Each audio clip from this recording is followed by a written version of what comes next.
You know Gray Bar for electrical parts, but there's one more thing you may not be thinking of us for that can help maximize your next project's total value. Our pre-project planning services are designed to help you win the bid, save on labor costs, and keep your installers productive across your entire build. The sooner you call us, the better. Because when we're there from the beginning, we can anticipate your needs and help you solve problems before they become problems. Yep, Gray Bar does that.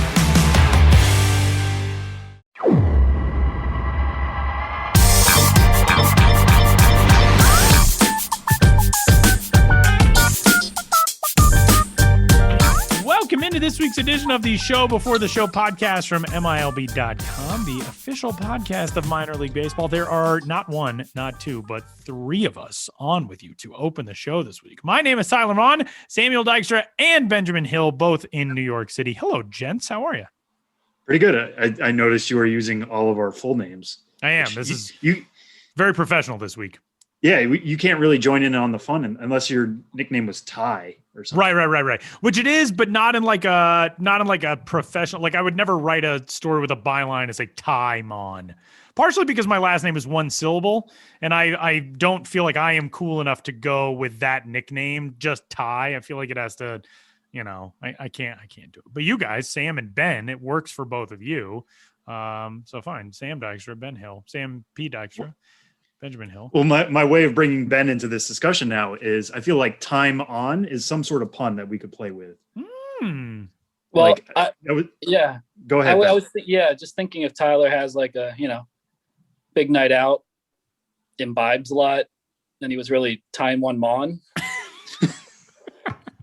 So you went the other direction. I was thinking like, when we used to play wiffle ball on the street, and a car was coming, somebody would yell car. Right. Everybody would get out of the street. And then when the car was Game gone, on. Somebody would yell game on. Right. So, if it was a timed sport, I think that street hockey or something for the generation that precedes you, Sam, Ben and I both probably feel this way. That was a Wayne's World thing. That was in the Wayne's World. That is true. They were playing. You know what? Well, honestly, when I said street hockey, that's probably what it was. It was hearkening back into that part of the brain of yours. This week, got a lot coming up for you on the podcast, but I just want you guys to know that I'm being very fittingly a podcaster. I'm literally doing this show from my mom's basement this week. Literally. that is the backdrop today. I'm doing some work over at my mom's house, and that's it's great. We're living up to the billing. But we got a ton to get to on this week's episode of the show as we thank you for joining us for yet another week closer to the start of the 2021 minor league season. And the reason right out of the gate that we have Ben on the show this week is Ben and Sam got a chance to talk with a couple of minor league teams that have big changes coming in 2021. One team, which will be a full season squad for the first time ever, the Hillsboro Hops, and another team, which will be hosting one of the most unique arrangements in baseball in 2021, the Trenton Thunder, who we welcome back into the minor league fold. Guys, give us a little lowdown on the interviews that we're going to hear coming up, and then we'll dive into some topics for this week. Well, I'd say both of these interviews have the larger theme of hosting our Canadian neighbors in these times of struggle with the border being closed. Because Tyler, you mentioned the Hillsboro Hops. Not only after only being a short season Northwest League team, are they now moving up to High A and being a full season team for the first time. So big adjustment there. On top of that, they are hosting simultaneously, along with Hops games, they are hosting Vancouver Canadian games. One of their league mates, because the border is closed. So the Vancouver Canadians cannot operate, at least to start the season. And then in Trenton, crazy situation there, but they were set to have a draft league team after losing their AA affiliation with the Yankees. And then late breaking news, the Buffalo Bisons couldn't play in Buffalo because the Toronto Blue Jays need to probably play in Buffalo, or definitely need to play in Buffalo. And so the Buffalo Bisons are now going to Trenton to compete as the Trenton Thunder at home games and as the Bisons during away games. So Trenton went from the AA New York Yankees affiliate to losing their affiliation, becoming a draft league team, to putting the draft league on hold, at least for now, and then hosting the AAA Toronto Blue Jays affiliate, the Buffalo Bisons, in Trenton. So Sam and I covered a lot there, and I think those conversations will go pretty well. all kinds of interesting stuff coming up on this week's episode of the show before the show. And with that, Ben, let's talk about this Buffalo news in some more detail. The Bison's moving around as part of these dominoes falling, and the Blue Jays obviously starting their season playing in Dunedin right now, but they will move north to Buffalo. It'll be a lot more hospitable for the summer, obviously playing in New York State than playing down in the heat that is a Florida summer. That does put the Bisons now into Trenton. And like you said, they're going to play at home as the Trenton Thunder, on the road as the Buffalo Bisons. How did this whole thing come together? We've heard rumors about this for the last couple of weeks, but take us through some more of the detail of this arrangement. And in addition to that, what it means for Trenton with the draft league now going forward, which is on hold. Well, I think we'll cover a lot of this in the upcoming segment with Jeff Hurley, the GM and COO of the Trenton Thunder. But I had been mistaken. I thought they were simultaneously hosting the Bisons and the draft league, but the draft league, it still remains unclear where the Trenton Thunder of the draft league will now play, while the Trenton Thunder are hosting the Buffalo Bisons. So it's a complicated situation, a lot of moving parts. The team said, they'd known about it for a little while, but just were able to make it official last week. And now they're in the process of, getting quite a bit more interest because now they're hosting AAA instead of the draft league. And it's a great little, I'm happy for the team because to lose the AA Yankees affiliation was obviously tough. I mean, they had the future in the draft league and there's potential there, but to lose that after you have that for such a long time is tough. And to get a reprieve and back into affiliated ball at the highest level through a set of very anomalous situations is pretty cool for the Thunder. And I'm looking forward to seeing what happens this season. And this isn't something we've got to go too much into detail with Jeff. So I'll bring this to you now, Ben. As somebody who has been to all these minor league parks, Trenton Thunder Ballpark going from AA to AAA. What was your experience going there? I've been there before myself, but like how well equipped do you feel as a ballpark and as a city really is Trenton to make that jump for the 2021 season? I think it's a good market being in central New Jersey, and therefore, that's an area. My dad lives around there. It's an area that has a lot of both New York and Philadelphia fans. So, they'll be hosting the Lehigh Valley Iron Pigs and Scranton Wilkes-Barre Rail Riders, both Phillies and Yankees affiliates. So they can draw from the local fan base to kind of root against the Buffalo Bisons playing as the Trenton Thunder when that team plays against the Lehigh Valley Iron Pigs or the Scranton Wilkes-Barre Rail Riders. The ballpark was built, I can't remember exactly when, but about 25 years ago. So it's not a shining new jewel in the minor league landscape. But hey, they've hosted the Yankees at AA affiliate for years, and amenity wise, it's more than capable to step up. It's right on the water and very accessible through public transit and major roads, so you can get there pretty easy via train, via car, and I think there'll be a lot of interest for people to get out there and see a game in this circumstance. And I think they're operating at 22, 23% capacity to start, but hopefully as the season goes on, more and more people pack the stands and get some pork roll and root on the Trenton Thunder / Buffalo Bisons. Yeah, and one thing we should point out as well is that a big reason for Trenton being invited into the fold here is because of these kind of pocket schedules that are existing at the AAA level this year, in terms of teams will only play 4 or 5 teams for the entire season, and they'll basically be stuck in these pods. So for the new AAA East League, you're looking at Worcester, Rochester, Scranton, like you said, Lehigh Valley, and now Buffalo / Trenton. So they needed a team in that Northeast region. How much did that kind of play into this, you think? Well, I think it played in a lot because obviously they're trying to minimize travel now more than ever with the, COVID still being very much a real thing, even though we do now see a light at the end of the tunnel. So that's a pretty specific area in which another team could slot in that had the capabilities to host affiliated ball at that level, pre-existing capabilities, because obviously there's not really the time now to make those improvements so close to the season, and B, be in that geographic range that fits not within the whole footprint of the league, which is actually a huge league, 20 teams. That's irrelevant right now. It needs to fit in the footprint of that specific division, this pod, and it does that. So it's best of both worlds, and I'm not sure how many other options were available, and I'm glad it fell to the Trenton Thunder. Yeah, for sure. And Ben, you have a story here coming up, celebrating an actual AA team that's staying as a AA team, but the Tulsa Drillers and the way they are honoring Jackie Robinson as a Dodgers affiliate, obviously, but there's a deeper meaning here. What can you tell us about that story? Yeah, Jackie Robinson Day, Thursday, April 15th. That's when the story's coming out. Hopefully that's when you're listening to this podcast as well. I hope you take the time to check out this story.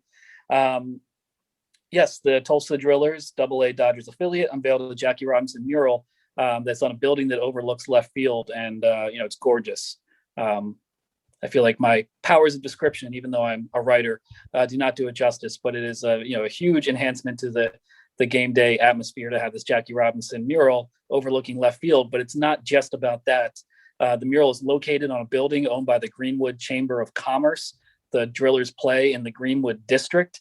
2021 is the 100th anniversary of the Tulsa Race Massacre, which occurred in Greenwood, which was known as Black Wall Street until it was absolutely decimated by a violent, rampaging white mob in 1921, May 31st, and into June 1st in 1921. So this Jackie Robinson mural is tied in with the Greenwood Chamber of Commerce and larger city efforts and the Drillers' efforts to stage events this year, bringing awareness to the race massacre, which is still an underreport. It's gotten more attention, and I know it's featured in the show The Watchmen. But it's still an underreported and horrific chapter in American history, probably the worst race-related riot of all time in American history. And so this Jackie Robinson mural brings foot traffic to the area. It's outside the ballpark. So there's hope that people will come to see this mural, but also on top of that, learn about Greenwood, learn about the race massacre, and perhaps most importantly for here in the year 2021, explore Greenwood right now, support the businesses that are still trying to exist in these original buildings that are still left from Black Wall Street to survive the riots, to refurbish these buildings and to hope to have them rebound not only from the pandemic, but from decades of trauma and this horrible history that stems from the riot and goes beyond that with a legacy of quote unquote urban renewal and planning throughout the city that segregated it further. It's a very American story, and there's a lot to get into. I try my best to cover as much in the story, but this is something that clearly could go way more than that. But the mural was created by two Black artists, and I talked to both of them. And to tie their stories in with the Greenwood Chamber of Commerce story, with the team story, with the Jackie Robinson mural, with all the history. It's a lot going on, and I think it's a important and hopefully impactful story, and I'm happy to draw attention to it, and I'm really rooting for that neighborhood going forward and can't wait to visit there again. Yeah, one of those artists, Thomas Evans, who goes by Detour as his artist name. He's Denver-based. Detour303 is his social media handle. I know on Instagram and all that he was posting when he was in Tulsa and getting that thing painted. And I think you could credit him with a lot. Denver's a very mural-friendly city nowadays, and I think you could credit Thomas Evans, Detour's artwork with a lot of that. And it's very recognizable. I know he also just posted recently that some of his art was being installed on the outside of the American embassy in Beijing too. He was contacted by the State Department. They said, we really want to honor American heroes. We like your work. Would you be willing to provide us with some stuff that we could put up on the embassy in Beijing? And I think he was kind of blown away by that, but just incredible stuff. And the thing that I like most about the piece that those artists did in Tulsa is it's so bright and it's so vibrant in a way that kind of makes you look at it and go, oh yeah, Jackie Robinson was a real human being. He was a person with feelings and emotions and with a life, with a wife and children. And he wasn't just the textbook guy that you've learned about and the American hero in that way. He was vibrant, and everything about his road to where he was, not only as a civil rights leader, but as a major leaguer, was all vibrant and part of his life story as well. It just really feels like it encapsulates something bigger than just Jackie Robinson, which with the history of that area, the community, the city of Tulsa, it's very perfect for what that mural is now in that area, that they were able to do something and capture that spirit that way. Yes, absolutely. And you mentioned Detour. Denver-based artist. He told me that this is the first time he'd worked specifically in the world of sports, and that is one of his big goals going forward, especially with the Rockies now hosting the All-Star game, is to try to partner with the Colorado Rockies on a mural, and hopefully the publicity he gets in the sports world with this Jackie Robinson mural helps him to do that. The other artist, Chris Scare, his graffiti tag name, SKER, Chris Rogers, Scare. He's Tulsa born, native, and does a lot of work in that area. And so it's a really cool collaboration between a local and bringing in an out of town artist to create something spectacular. And I hope a lot of people are able to check it out. All right, Ben, tee us up. Hillsboro and Trenton coming up. Who are we going with first? What are we going to hear? Yeah, well, we spoke to KL Wambacher, the GM and president of the Hillsboro Hops, about not only adjusting to being a full season team for the first time ever, but hosting the Vancouver Canadians. And he had a lot to say about that arrangement. And then Sam and I talked to Jeff Hurley of the Trenton Thunder, going into a lot more detail regarding that very strange Buffalo Bisons, Trenton Thunder saga that we talked about at the top of this segment. So hear a lot more from the people involved. And I think they were both great guests in terms of being really open about how it all came about and what they expect going forward. And I think for people like us, and hopefully like a lot of listeners who like to get into the nitty gritty of these very 2021 specific arrangements, and really happy to see baseball back and learn more about how it's all going down as we really ease back in a very strange world, and hope to return to normalcy as much as possible. Seeing how they're going about it in very strange times. And I think there's a sense of optimism in these interviews too, despite how weird everything is, to finally get going, to help other teams, quote unquote, in need. And I think there's a lot of great information. So I'm looking forward to listening to it again, because, when you're doing the interviews, Sam, you're always thinking about your next question, but now I can be a listener too. It's so idyllic. KL Wambacher, the Hillsboro Hops. First up with Sam and Ben next.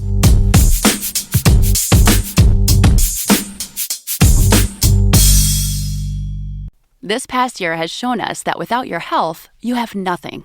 If you're not well, you can't work, look after yourself, or take care of your family. You can't enjoy the life you've worked so hard to build. That's why you need to prioritize taking care of your long-term health today, before it goes from good to bad to worse. So invest in your long-term health with Forward. Forward is intelligent medicine with a personal touch. Their doctors are dedicated to catching top killers like cancer and heart disease early before it's too late. And catching them early could save you tens of thousands of dollars in the long run. Everyone's health history is different, which is why Forward doctors personalize a health plan with you, based on your genetics, lifestyle, and biometrics to achieve long-term results and ensure nothing gets missed. It's time to invest in a doctor that's invested in you. Go to goforward.com today to protect your future health. That's goforward.com. Goforward.com. I'm here with my friend Sam Dykstra, and we are talking to KL Wambacher, the president and general manager of the Hillsboro Hops. KL, thanks a lot for joining us here on the podcast. My pleasure. It's good to see the both of you. Yeah, we're doing this on Zoom, so we get to see each other. It's a benefit of the visual medium. As we were saying before we went on air, so to speak, strange times for everyone in minor league baseball gearing up for this season.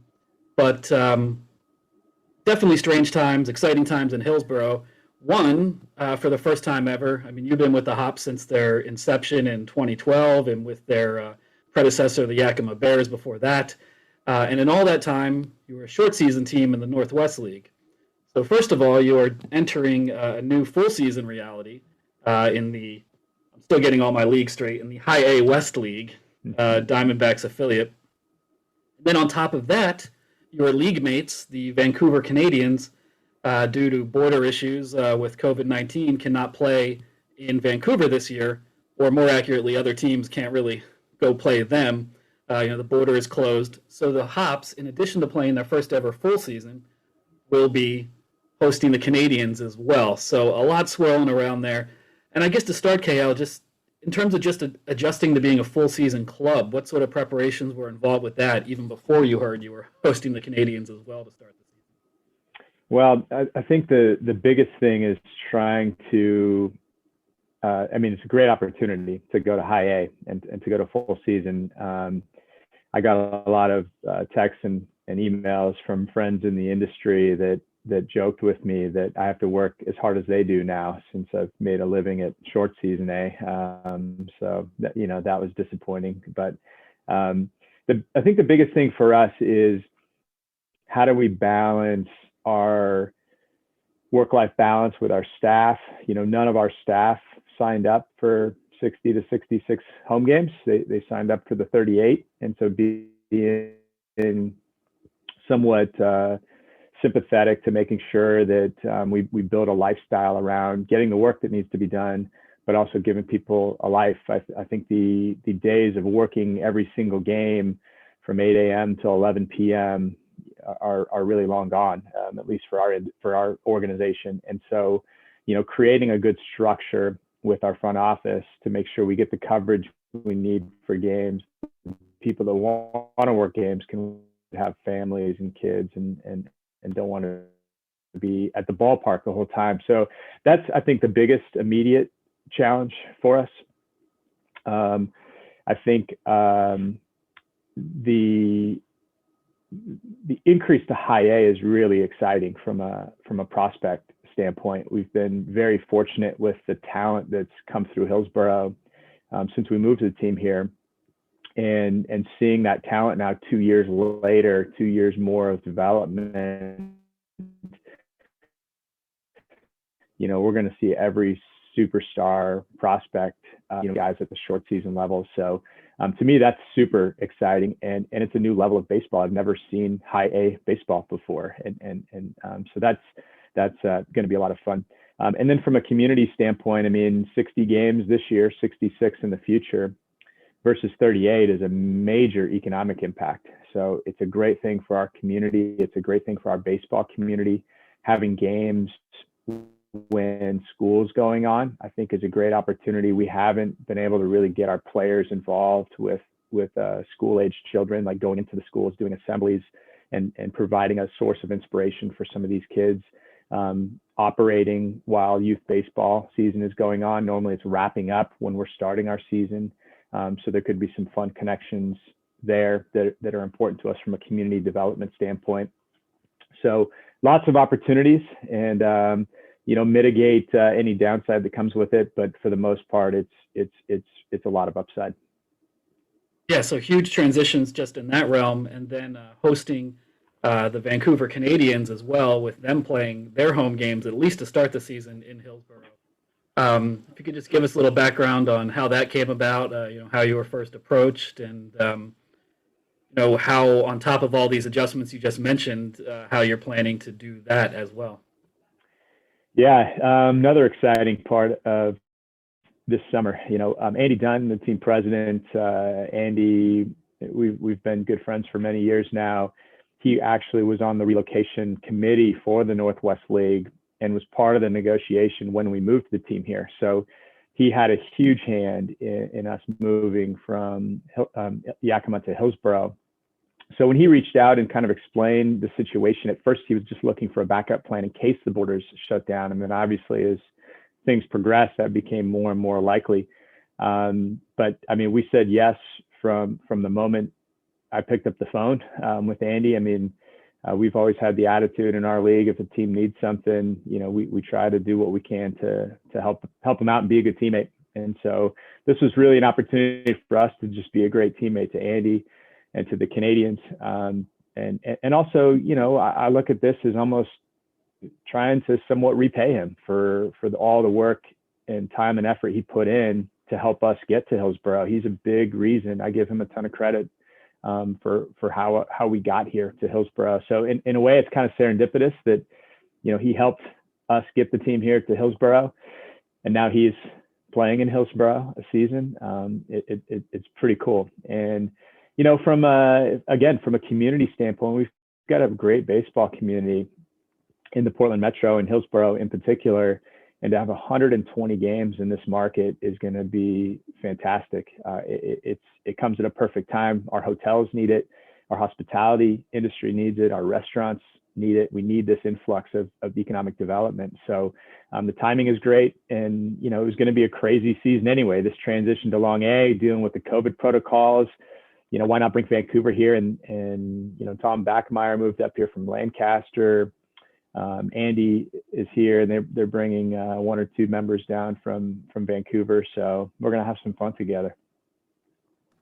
I appreciate what you're saying about like the personal connection and how, you guys know each other well. The communication there was super easy. But what is it about, and you touched on it a little bit there, being part of the Portland metro area is a big draw of this as well. But why is Hillsboro and Ron Tonkin Field like so well set up for this to work and to house two teams for the foreseeable future here? Yeah, great question, Sam. Well, the biggest thing is we're adjacent to a football stadium, and that football stadium has 4 pretty big locker rooms. So Vancouver actually negotiated a deal with the city of Hillsboro to rent the facility, rent Ron Tonkin Field, which the city owns. And as part of that negotiation, they were able to get space on the football side. So they're using part of the football stadium for their team offices, which is pretty cool. They're using the locker room, so they'll have kind of a clubhouse for the season that they're going to put carpet in and decorate out. So there's no crossover between their team and our team. And that was an important factor from MLB, especially with COVID protocols. They didn't want another team coming into our clubhouse during the season and having us to move in, move out. So they get their own space. We still have space for the visiting team, which uses the football stadium as well for the visiting clubhouse. So it's kind of one of those just perfect situations where we have a newer facility, a really nice facility. It's artificial turf, so we kind of take the weather issues out of it for the most part to get all the games in. And that football stadium gives us the clubhouse ability for them, for the visiting team, and for us to all have our own spaces throughout the summer. And we're just great people, so they wanted to come to Hillsboro just to be around us. Right. Yeah. You guys are going to be great hosts, obviously. Leave gift baskets all over the place. But that kind of touches on another thing that I wanted to bring up, which was so much of not only the new affiliate structure, but also COVID protocols means a lot of changes to stadiums in general. What other changes were you guys planning, or if any, to Tonkin Field to get ready for this season? And now that you have to, house double the clubs, like how else is that factoring into it outside of the football stadium, which you just mentioned? Yeah, lots of player protocols. So, looking at things like erecting some tents out in the kind of the outside area, whether it's a parking lot or down in our hop garden area, which is a hospitality area for players to be able to eat, to spread out, to be outdoors. So there's definitely some modifications from a player standpoint. From a fan standpoint, adding some hand sanitizers, enhancing our cleaning protocols are pretty simple things, trying to figure out ways to space people out on the ingress, space people out in the restrooms and the concession lines. Most of the stuff, what's great now is there's been so many sports stadiums that have been operational that we can look at best practices from around the country and copy and paste. So we're not, if this was last April, last May, it would be probably a lot more challenging for us, but we've seen so many great examples of keeping fans safe and operating sports facilities in a safe manner that it's a lot of copy and paste. So not a ton of modifications are going to be needed to our facility. We do have to follow the state guidelines, which right now is 25% maximum occupancy with 6-foot distancing and mandatory mask usage. So we've created a pod seating format, so we'll zip tie some seats so we maintain that social distance. But other than that, some hand sanitizer units, not a ton of facility modifications needed. KL, with these two teams both calling Hillsboro home, just thinking about it from a promotional standpoint, game operation standpoint, game experience, what kind of things have you been talking about in order to differentiate a Vancouver Canadians quote unquote home game versus Hops game? Have you thought about maybe Canada specific promotions, food items, things you can do at the ballpark that speak to this anomalous situation and having a Canadian? Yeah, just how you're going to fill the schedule just from an entertainment perspective. Mm-hmm. Yeah, great question, Ben. I mean, what's great about this situation is the Canadians are operating their own games. So Andy, Tom, Stephanie, they've hired an additional person in the market. So we don't have a lot to do around their games. They're 60 games, which is good because we've got plenty to do around our 60 games. And they're running a real skeleton crew. I mean, this is gonna cost them a lot of money to operate down here, and they're probably going to lose a lot of money, unfortunately. And so I know they're kicking around some ideas to create that Canada tie-in down here in Hillsboro. They have a great T-shirt out for their ticket plan buyers. It says we're here for a good time, but not a long time. So they're having some fun with it. They're creative people, very creative people. They're some of the best operators in the game, in my opinion.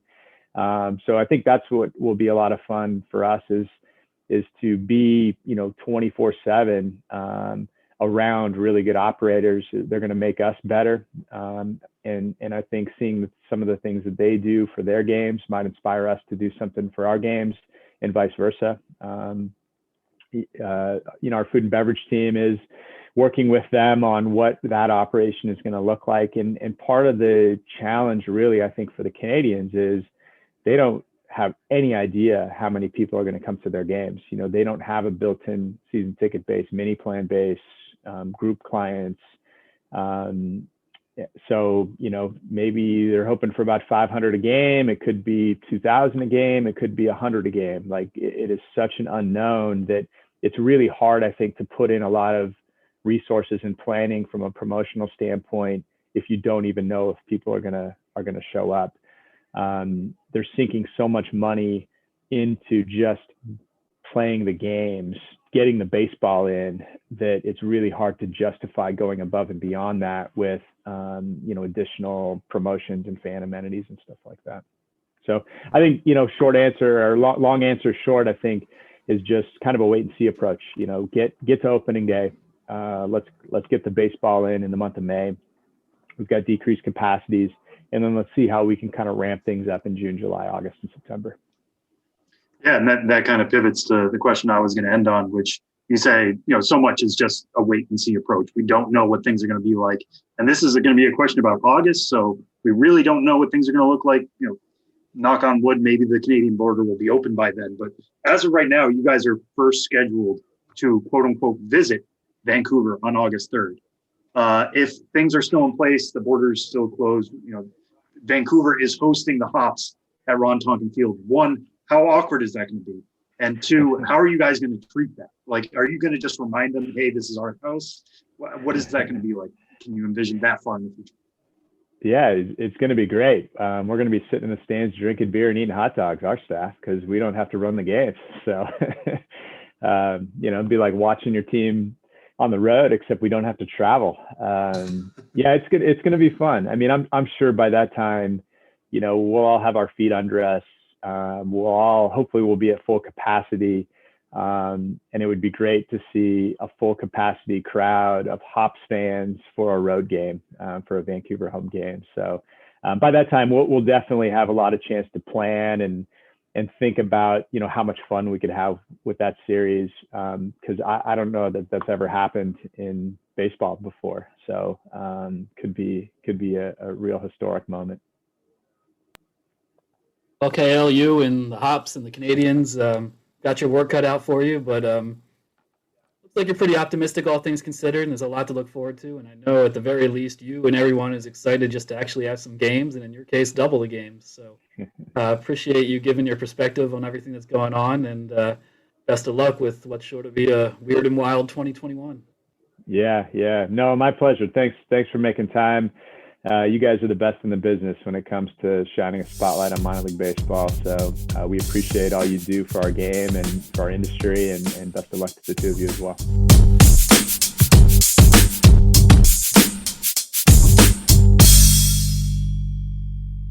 Well, we're also very pleased to be joined this week on the Show Before the Show podcast by Trenton GM and COO Jeff Hurley. Jeff, how are you doing? Good. Thanks for having me, guys. I'm happy to come on.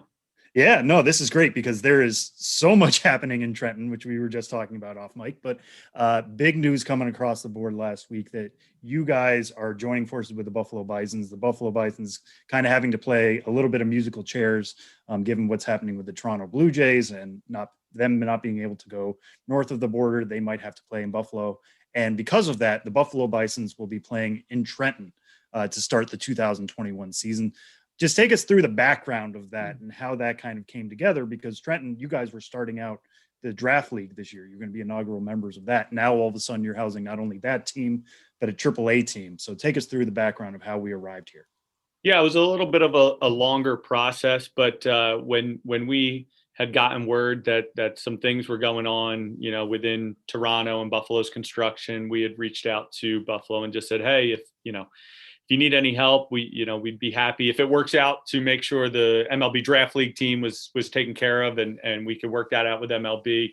We might be interested. And so we started talking to the Blue Jays, we started talking to the Bisons, and kept MLB in the loop. And I think, it all worked out, knowing that the facility that we have here, and the understanding with Buffalo and Mike Buchkowski, who also is a part of the Rich Group that owns West Virginia in the Draft League. So there was a connection there. So, we started going through everything, making sure that Toronto had, photos of the facility, which they've been through here with New Hampshire, but, getting photos of the facility, making sure that, due to COVID regulations and guidelines and things like that we could handle the AAA club. So we worked through that for about a month and a half or so, and finally we're able to release it on Friday. And as part of that, I mean, so much has been made over the past couple of months about getting ballparks ready for 2021. And not only are there COVID regulations, but there's also new Major League Baseball regulations that you have to go through. So what changes have you guys had to make, if any, to Trenton Thunder Ballpark to get ready for, to house AAA team, which you had not done before this year? Yeah, not much. We, our facility was ready to go. We have the proper square footage. We have the home clubhouse side with the lounge and the weight room and video room and things like that. Our visiting clubhouse has the correct square footage. We have the indoor batting tunnel. So we were ready to go. And I think that's what made us so attractive to the Blue Jays. Once, we had started discussions and sent them our floor plans of the ballpark, I think they saw that, the room was enough. Even with having, guys getting tested and coming through, I think they felt comfortable here. And, Buffalo knew they would be in good hands while, the construction was going on up there. So I think that was a great thing is Mercer County, our landlord, had done a great job of keeping this ballpark for the last, 28 years. And so we were ready to go. And I think it all worked out in the end that Buffalo and Toronto feel comfortable putting the AAA team here. Jeff, a roller coaster to say the least for the Trenton organization, from AA New York Yankees affiliate for many years running, to losing that affiliation, to announcing that you will host a team in the new MLB Draft League, to now, of course, hosting a Draft League team and the AAA Buffalo Bisons. It's a kind of confusing situation, even for people who work in minor league baseball, who cover minor league baseball, such as ourselves. So from a fan education/marketing standpoint, it's a lot of information to get across. And I imagine the average fan who, sure, enjoys going to a Thunder game or two a year, seeing the mascot, getting a hot dog, a lot to explain there. What's been your approach to making sense of this for the average Trentonian? Yeah, certainly a unique situation. And obviously working with Buffalo on this, there's a lot of things that are unique in this way, and we thank Buffalo for obviously working with us on this. We wanted to be the Trenton Thunder when we were home. We wanted to wear our Trenton Thunder uniforms. We wanted our fans to come out and see the Trenton Thunder brand, and that's pretty much what we will be within the Trenton, Mercer County, Bucks, and Burlington County areas. We will be the Trenton Thunder. When the Bisons go on the road, or when our team goes on the road, they'll be the Buffalo Bisons. They'll wear the Bisons uniforms. The standings will say Bisons. All that stuff surrounding the team will continue to be the Buffalo Bisons. But we felt strongly about making sure that our fans see the Trenton Thunder, and we appreciate Buffalo working with us and the Blue Jays on that. So, and then, for our draft league, we're currently working with Major League Baseball to find a suitable home. So they will not play at the ballpark this year, unless we can find a game or two that works scheduling wise. But we're working to find a good home for them. They will be in this area, so they will be close. Our fans will be able to go out and check out a couple games if they wish. And they will wear some Trenton Thunder uniforms, but they will not take on the identity of Cloudman and things like that. So we'll wear our home sleeveless jerseys, our BP Thunder jerseys, and obviously the pork roll when we house the AAA Blue Jays, and then we're working on, the MLB Draft League Thunder team, but they will have uniforms, Trenton Thunder uniforms, and things like that. Well, thanks for clarifying. No draft league in at the ballpark this year. AAA Buffalo Bisons / Trenton Thunder baseball. Yes. And then looking at your schedule as the AAA affiliate of the Blue Jays playing as the Trenton Thunder, one of the more interesting series that I see on the schedule is, I believe in early June, you're playing the AAA Scranton Wilkes-Barre Red Rail Riders. So after having been a AA Yankees affiliate for so many years, now you find yourself in the position of hosting the AAA affiliate as the visiting team while you play as the Blue Jays. Have you thought about that series specifically, or ways to market that, or probably seeing guys who played for the AA Trenton now coming as visitors with AAA Scranton? It just seems kind of like a fun situation. It will be fun. We haven't given it much thought. I'm sure our fans have, and they're ready to go, and they probably circled that game on the calendar.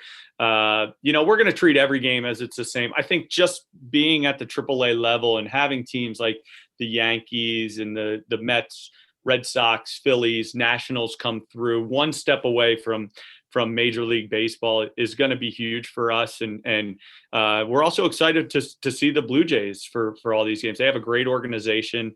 We remember playing them, I think back in 2018 when they had, Vlad Jr., Bo Bichette, and Craig Biggio. And I think that the prospects are probably just as good, and they continue to stock their organization as well. So you're going to see great baseball. It's going to be fun to see the Yankees AAA come in as the road team. It'll be cool because I think a lot of those players will be guys that had played here in 2018 and 19 prior to the shutdown. So, excited to see some familiar faces, but I'm sure our fans will be ready. We'll be ready to cheer on the Blue Jays AAA team and go from there. And the other unique one is, Lehigh Valley. You got the bacon versus the pork roll. So that'll be a fun little thing. And maybe I'll reach out to Kurt and see if we can have some fun with that one. But pork roll definitely greater than bacon. We have that on the record as if that was going to be a surprise, but now it's on the record. Jeff, one thing you may have sort of addressed this before, but just to get this kind of solidly down, like how organizationally are games going to work? Is it going to be your operation solely? Like, is Buffalo chipping in? These are two minor league organizations who have their own front offices working games here. So how is that going to kind of break down? Yeah, so it's going to be our organization. We're going to run the day-to-day operation here, and it's our ticket sales, our ticket staff, things like that. It'll be our ushers, our promotions when they're in our ballpark. So we're going to run the day-to-day. I'm sure we'll keep in touch with Buffalo to make sure they're good. On the baseball operations side, our staff will deal with the Blue Jays and make sure that they're, happy when they're at the ballpark. We'll still keep in touch with Buffalo along every way, just to keep them in the loop. They'll be sending down, I believe, one of their clubhouse guys to help us on the home side. So again, we appreciate Buffalo helping out on that end. But I've had a great working relationship with Anthony, their GM, over the past, few weeks to a month of just making sure that, everything's ready logistically for travel and things like that they just kind of pass everything off to us and we run with it. And then, working with the Blue Jays minor league operations, we've continued to stay in touch weekly just to make sure we don't skip a beat and everything's ready to go. So, when the AAA Blue Jays get to town, that nothing skips a beat from them coming up from Florida, and we're ready on May 4th. And, we touched on this a little bit about going from a AA affiliate to a AAA affiliate. And there's a lot of things that you guys had to kick into gear, but what's the biggest transition for you guys just as a front office, all of a sudden dealing with AA players and AA teams? Guys get called up from there, but kind of rarely to AAA teams where guys are getting called up all the time. They have some brand awareness, all that kind of stuff. What is the biggest transition in just that move going AA to AAA?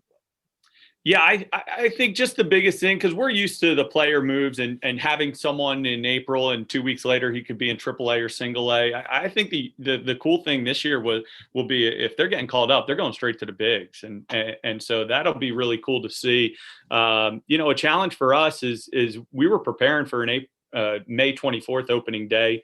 It gets bumped to May 4th. So operationally, we have quite a bit of work to do, but I have full faith in our front office staff and our assistants that are just starting out to get the ballpark ready and we'll be ready to go. But yeah, I mean, we're used to it. AA, AAA, everybody knows affiliated baseball. We've worked with the big league clubs, and so I don't see much difference. But it'll be really cool to see some guys called up right away and just go right into the bigs. All right, Jeff, we'll end on this one because this was the number one question I got when I tweeted the news last week about you guys taking over Buffalo. But what's happening with the Bat Dogs? Are the Bat Dogs back? Are they excited to be AAA? Like, what's the situation with them? Rookie and Dash are pumped. They have their Blue Jay jerseys and bandanas ready to go, and they'll certainly be making appearances at the ballpark. We're still trying to work through all the MLB guidelines of bat boys and bat dogs and stuff like that. But they're certainly pumped to be affiliated and partner up with the Blue Jays and the Bisons for during the 2021 season, and they're getting excited. They're going through their spring training, and Rookie is certainly itching. It's been a while, September 2019 since he's retrieved his last official bat. So he's going to be ready to go. He'll probably, if he is able to, it's going to be like shooting out of a cannon where it'll be fun to watch. Very cool. Well, Jeff Hurley, GM and COO of the Trenton Thunder, one of the busiest people in baseball right now. Thank you so much for taking the time. We can't wait to see baseball back in Trenton at the AAA level. You guys hosting the Worcester Red Sox in their first game ever. So it's going to be a very historic game in many ways, but can't wait for that day. And thanks so much for joining us. No, thanks for having me, guys. Hope to see you at the ballpark this summer.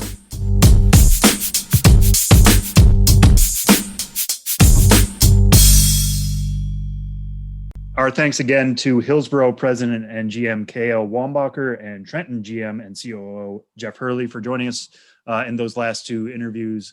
Again, it was a really fun opportunity for Ben and I to talk to two guys in separate coasts, obviously, and two separate situations, but very similar in terms of what they're going to go through. And there's lots of change coming to the minor leagues, obviously, in 2021, but those are two special cases. So it was good to talk to both of those guys, and we're wishing them all the luck in both Hillsboro and Trenton as they get their seasons underway here in just a couple of weeks. Tyler, what do we have here now for the final segment? Yeah. So speaking of some of the changes coming to minor league baseball in 2021, this is not one that pertains to a minor league baseball affiliated league, but does pertain to a partner league in 2021, as according to this press release, some changes coming for the Atlantic League. Quote, Major League Baseball and the Atlantic League of Professional Baseball today jointly announced new experimental playing rules that will be in place during the 2021 Atlantic League Championship season. The changes under the continued partnership agreement between the two parties are as follows. Now pay attention. Double hook designated hitter. Once a team's starting pitcher is replaced, that team will lose its designated hitter for the remainder of the game. The club will be required to use a pinch hitter or the relief pitcher will bat. The double hook rule represents a potential compromise between the historical rules of the National League, which has not employed the DH except for 2020, and the American League, which has used the designated hitter since 1973. Nearly 90% of pitching starts in the major leagues in 2020 lasted less than 7 innings. By linking the DH to the starting pitcher, the rule aims to incentivize teams to leave their starting pitchers in longer, increase the value of starters who can work deeper into games, and also increase the strategic element in the late innings of a game. So that is one rule. Number two is the rule that has been discussed much more today as we're recording on the 14th of April. The pitching rubber will be moved back 1 foot in the second half of the season only. The thing that stands out most to me about this is for groundskeepers across the Atlantic League in the middle of the season to have to dig up and replace a mound a foot back is not a project that I would want to be involved in, but neither here nor there. Quote, moving the pitching rubber back 12 inches to 61 foot 6 inches will provide batters with more time to react to pitches. The expectation is that more reaction time will help batters make contact more frequently, putting more balls into play and creating more action in the game. The reaction time on a 93.3 mile per hour fastball, the average velocity in 2020, thrown from 61 feet 6 inches, is approximately equivalent to a 91.6 mile per hour fastball, the average fastball velocity in 2010, thrown from 60 foot 6 inches. So this is a response essentially to basically how dominant pitchers have become in recent years. Baseball, there's been so much discussion over the 3 true outcomes, and there's too much striking out, and there's too much guys just looking to hit home runs and blah, blah, blah. This is something that is designed to help hitters have a little bit more of a chance now that the average fastball velocity, as we see with those numbers, has gone up, almost 2 full miles an hour over the last 10 years. This is very interesting. There is precedent for raising and lowering the mound throughout Major League Baseball's history. In 1969, Major League Baseball reduced the size of the strike zone, prohibited the use of foreign substances, and lowered the height of the mound from 15 inches to 10 inches. Strikeout rate fell 4%. It was already on the fall from 1968 to 1969, from 15.8% to 15.2%. Batting average also climbed after those changes by 11 points. But this is not that. This is not lowering the mound. This is not something that we've seen really before in the game of baseball. Now, the Atlantic League release does point out that, quote, there is precedent for this change, but you have to go all the way back to 1893 when the National League moved the pitching rubber back 5 feet to its current distance of 60 feet 6 inches, meaning that there is no precedent for this change since 1893. Sam, your thoughts on all of this stuff? There is so much to digest with these changes, and we'll talk about a few of these things, but your initial reaction to these new implemented rules coming to the Atlantic League in 2021. Yeah, I mean, we got to start with the mound change, even though it's half a season. I think that's the big attention grabber. I like your point about the fact that what are all these groundskeepers going to do? Like, is the mound just going to be bigger? Like the dirt just going to be bigger and just move back a foot? The actual mound itself, like I'm very fascinated by that. But speaking more practically in terms of what we're actually going to see on the field, I get that hitters are going to need a little more time to react to fastballs. That's the big news. That's you look at this release, they put that reaction time up very high as part of this announcement because velocity is higher than it's ever been. I get that. That's a big deal. But one thing I'm writing about this week over at Pipeline is the importance of secondary pitches.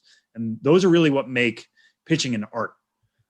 It's one thing to be able to throw 99, but if you don't have a breaker in there, you're not going anywhere. So what is going to happen to breaking pitches? Part of the big thing about breaking pitches is sometimes you can spike a curveball into the dirt or very often. Like that's a huge deal. What happens when you throw breaking stuff on the outside corner that's diving maybe away from right-handed batters or left-handed, whatever. That stuff, that's going to take a change. Like moving the mound back a foot isn't about reaction time at that point. It's going to take extra effort for these pitchers to throw that distance. And doing it in the middle of a season is even more of a change in that regard, because it's not something that you're prepping for through a spring training type of circumstance. Then you go into a season, it's all the same. This is going to be the first half of the season is what we've come to accept as normal baseball for the last nearly 130 years. And then all of a sudden, the middle of the season, you got to completely change that up. Yeah. And that's definitely going to be, I think they're doing that for the same reason a lot of the actual minor league changes, some of them are being split up first half, second half, basically is to have A/B testing, is to see what happens when it's a control group and a variable group, essentially. Exactly. Right. And coming off a 2020 season in which there wasn't a lot of baseball anyways, it's tough to compare 2021 data to 2019. Year to year, it's even difficult to do that. So all of a sudden having 2 sets of data in the same year makes some sense. But again, you're dealing with pitchers here who are now all of a sudden have to change a lot. Now they quote a study in here that happened in October 2019 about what happened when they moved the mound back 2 feet, what happened when they moved it back 3 feet 2 inches. And according to that study, there weren't more injuries, but this was conducted in October 2019. It's 1 month.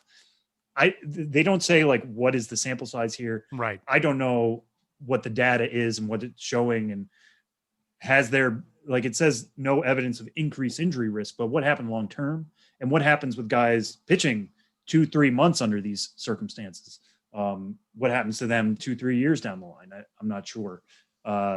So it's all experimental. That's basically what the Atlantic League has become. You'll remember they were the first league to have robot umpires a couple of years ago. And that's part of this release as well, is that they're going to be dealing with a new strike zone, one that's going to be a little bit closer to what pitchers and batters have dealt with when there have been human umpires. Something we've talked about with guys who've dealt with robot umps before. Sometimes you can throw a pitch that doesn't look like a strike because it bounced, but technically it nicked the zone. Trying to tighten that up. That's good. I'm excited to see that. And I am interested to see what this new DH rule is going to look like once it's actually put into games. Like, our starter is going to go longer because you want that extra batter. I don't know. We're not going to know until we see it more. This feels like an answer to the opener. That's obviously popular in Tampa Bay and other places, of letting one pitcher go one time through the lineup and then handing it off to another pitcher. This eliminates the strategy behind that. You're going to maybe get one extra at bat from a DH that way, but it's not going to be a great way to run your team. So we won't probably see openers in the Atlantic League this year. So I'm interested in that, but it feels like so much of we're going towards full DH ball for everybody that this is just kind of a minor step just to have fun and see what happens and put it off to the side after the CBA comes next year. So it, like so many things, it's a wait and see approach. But I don't feel like moving the mound back, at least at this stage. I could be wrong. We'll see what's going to happen here in the Atlantic League. Maybe more balls will be in play, and that'll be a huge deal. And my worries about breaking pitches are a little, over eager. But as it stands right now, I don't think this is the solution. I think the solution might actually be, at some point, reducing the strike zone. You want guys not throwing 100-mile-an-hour all the time. Well, it's difficult to spot 100-mile-an-hour fastball. If we create the sport where all of a sudden it becomes even more of a skill to be able to spot your pitches and throw them in the zone, which is a little tighter, then we're going to see more balls in play because guys are going to try to become more like Greg Maddux than they are Aroldis Chapman. So that would be a positive development, but maybe we'll see that in 2022. Maybe that's, like I said, part of the robot umpires changing the strike zone a little bit here. Maybe that's the thing that actually gets carried forward here. We'll have to wait and see, but certainly interesting developments nonetheless, to say the least. So with that, we will pivot to our final segment of this week's show, which is better known affiliate structure. The American League West is up this week, the junior circuit.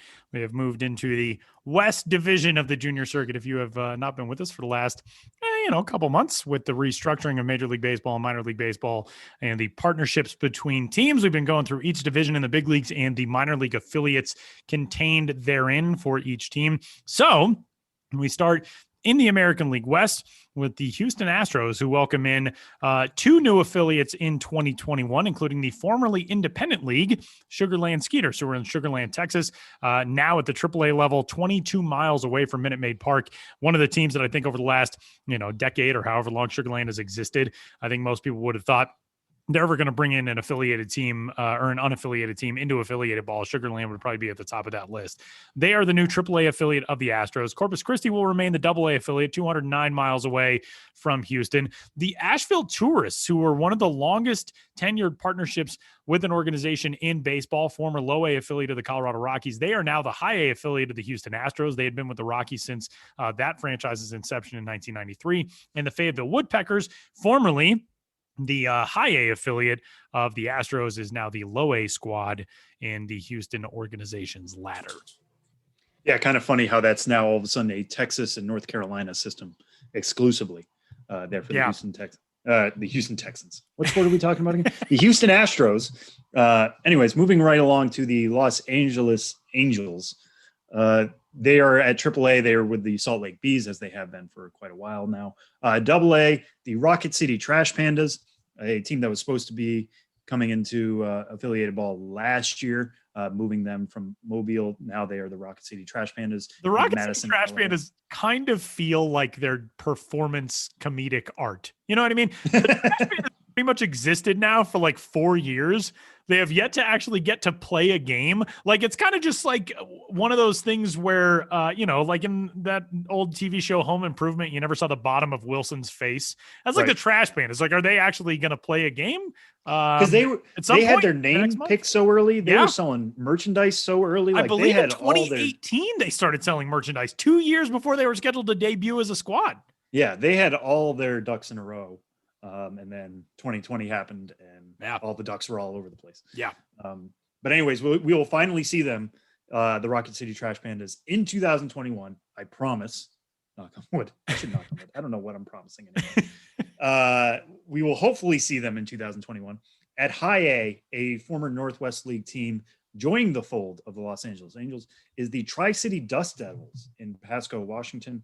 And then at Low A is the former Cal League affiliate of the Angels, now at Low A, the Inland Empire 66ers, only 47 miles away from Angel Stadium. So that's technically the closest, but also technically the farthest away. It's going to be a while to climb there.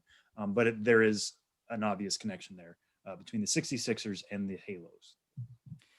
The Oakland Athletics, I actually very much like our lead into this description from back in February when all of this was announced.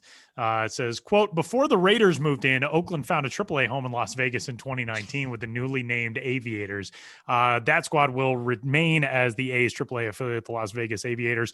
AA Midland will stay at that level for the Oakland Athletics. The high A and low A levels are changed up. The Lansing Lugnuts, former longtime affiliate of the Toronto Blue Jays, they have moved into the A's organization as the high A squad. They used to be the low A affiliate for Toronto, and the Stockton Ports, formerly of the high A California League, now in low A West. They will move down to that level and continue their affiliation with the Oakland A's. Moving right along to the Seattle Mariners, a system that I'm sure we'll be following tons coming up this year for obvious reasons, but almost at every stop along the way, I feel like there's going to be a notable prospect. Starting out at AAA Tacoma, obviously going to make sense. Washington's AAA team matched up with Washington's Major League Baseball team. It's only 36 miles from T-Mobile Park to Tacoma, so that's going to be super simple and easy for those two clubs. At AA, it's still the Arkansas Travelers. High A is now the Everett Aqua Sox. So again, another Washington minor league team paired up with the Seattle Mariners. They were a former Northwest League team, bumping up 2 levels now to High A. Really excited to see what they can do going from May all the way to the fall. And then the Modesto Nuts will be the low A team. So a pretty solid West Coast contingent here, but also throwing in the Arkansas Travelers, who the Mariners have some experience with going back a couple years. And the final squad, final organization in the American League West, the Texas Rangers, just like their Texas counterparts, the Houston Astros, now strictly a Texas and North Carolina organization. The Round Rock Express, after a couple of years with Houston, are back with Texas, which is fitting as a team named for Nolan Ryan. The Round Rock Express now back with the Rangers, although he pitched for the Astros too, so it always fit. Frisco Rough Riders at AA, they will stay there as the Rangers affiliate. They joined that farm system in 2003, so they are now the longest tenured partner with the Rangers. The Hickory Crawdads, formerly the low A affiliate with the Rangers, now bumped up to high A, and the Down East Wood Ducks make the inverse of that move. Formerly the high A club, they are now the low A in my favorite ballpark in the minor leagues in Granger Stadium in Kinston, North Carolina. And that is the American League West. American League Central coming up next. And Sam, one more point for us to get to on this week's episode of the show before we wrap things up. I mean, it is one of those things that I feel like you've probably already noticed this if you are listening to the show and you have made it however many minutes we've made the show this week, 70 plus minutes like we always do. And if this is not your first time listening. Yes. For all you know, this could be totally normal. But pretty exciting news. We have a new logo. We do. As you finally, I'm so excited for this. This has been something that's been in the works for, I would say, a while. In fun ways, like we've thrown back ideas of what we want to do, and it's kind of our own way of celebrating the return of minor league baseball here coming in a couple of weeks. Fresh coat of paint here on the podcast with this new logo. We can't thank Vince, the guy in the design department here at MLB, enough for his help and his vision and putting this together. And as you'll note, it looks like a baseball microphone. I wish it existed in real life, but it doesn't, not yet, not until we market it. Tyler. So write that down. Right. We got to write this down. We get emails regularly from people who, seem to own factories in China and ask us to partner with them on like pizza ovens. So maybe they can make a baseball microphone. Yeah. Maybe we make it like a bobblehead of some sort. Like you hit the baseball on the microphone and it bobbles back and forth. That idea. But it also has the new fresh minor league logo that we've talked about before with 4 stars total, but 2 on each side. So that should look familiar. And then the show before the show podcast, around the circle. Tyler, when we were putting this together, I remember you thinking it almost looks like a patch. Yeah. Like it's something that could go on the shoulder of the uniform, which again has baseball tie-ins. So really love the look of it and how it kind of came together. You're more of the logo man than I am though. So like, what do you like about it? I love it, man. It was, we started talking about this last year sometime, and it was so much fun because we got to hop on a call, and, Vince Petafrezzo, who's the designer, was on with us, and we were kind of giving Vince our feedback, and we're talking through it on our side, on the content side, and on the MILB side with some of the folks who were down in St. Pete at that time.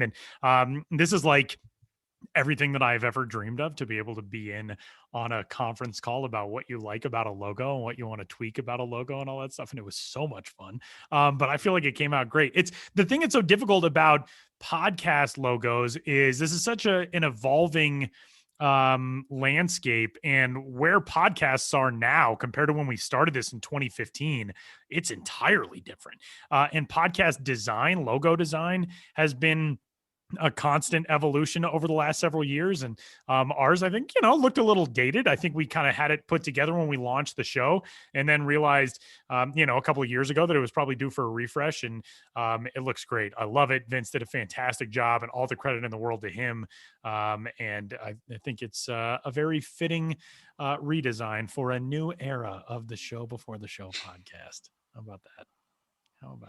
I wish we could have put that. Well, not a new era. Like we're not going to be selling new era caps. Right. I mean, if anybody's listening, I would be fine with it. We're around. I would be fine with it. If New Era would like to make these, I would be actually very thrilled with it. Yes. As Tyler himself is getting into the world of hat design, I would be very excited to see that. But let us know what you think if you see it once you've downloaded your episode now, and if something looks new and exciting and fresh, let us know. If there's something about it you would like to see, maybe we refresh again in a couple of years, or maybe after the season, something like that. We're always open to feedback in any way. So but yeah, exciting times ahead with this new fresh look. Absolutely. And that'll do it for this week's episode of the show. He is Sam. I am Tyler. We'll talk to you next week.